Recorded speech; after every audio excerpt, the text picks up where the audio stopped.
From the moment you wake up, your body goes into action mode. One of the most common morning rituals is brewing a fresh pot of coffee and taking that first energizing sip. Yeah, but have you ever stopped to think about what that first cup of coffee is doing inside you? Today we are going to spill the beans on exactly what happens to your body from the first sip to those last few drops. So grab a cup and let's dive in. First sip to 15 minutes, the caffeine in coffee is a stimulant. And when you drink coffee, the caffeine is quickly absorbed through your stomach and small intestine and makes its way to your liver. Then it's released into your bloodstream and begins its journey throughout your body. Within just 15 minutes, caffeine starts working its magic. Your brain is the first to notice. Adenosine is a neurotransmitter that makes you feel tired. And as caffeine levels rise, it starts blocking adenosine receptors, preventing adenosine from binding and making you feel drowsy. Voila! You feel more awake and alert. 30 to 60 minutes. Peak effects. About 30 to 60 minutes later, caffeine levels in your blood reach their peak. This is when you feel the strongest boost. Your heart rate may rise slightly, and your blood pressure may go up a little too. Your body releases adrenaline, also known as epinephrine, which speeds up your heart rate and gives you more energy. Adrenaline also triggers the release of dopamine, a neurotransmitter associated with pleasure and motivation.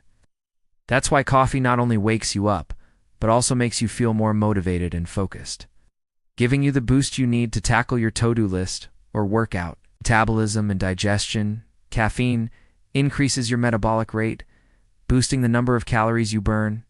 It also stimulates your stomach to produce more acid, so you might feel your stomach rumbling with activity. Now, this can be great for digestion, helping things move along.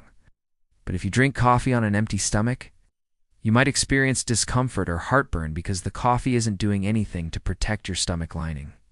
So if you prefer to start your day with a cup of joe without any food, consider taking a walk instead of chugging it straight down.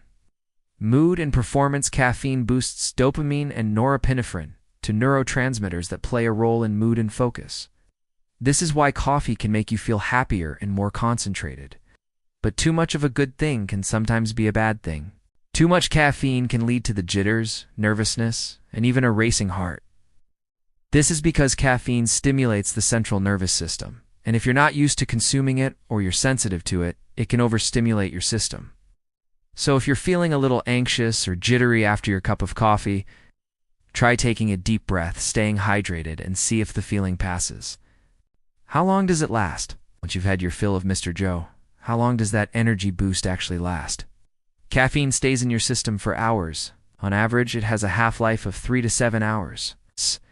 That means that after 3 to 7 hours, half of the caffeine you drank will still be in your system.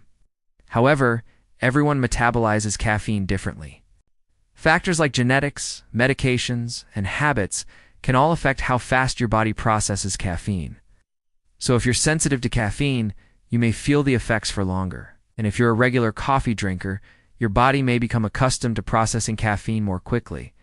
If you drink coffee late in the day, the caffeine might stay in your system long enough to interfere with your sleep.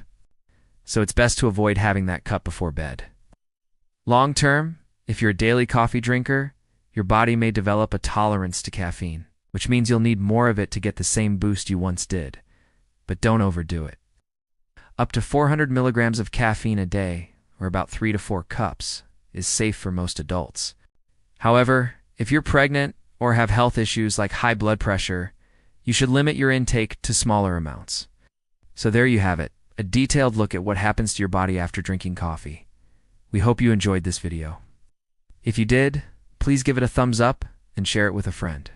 Don't forget to subscribe for more informative content. Thanks for watching, and we'll see you in the next one.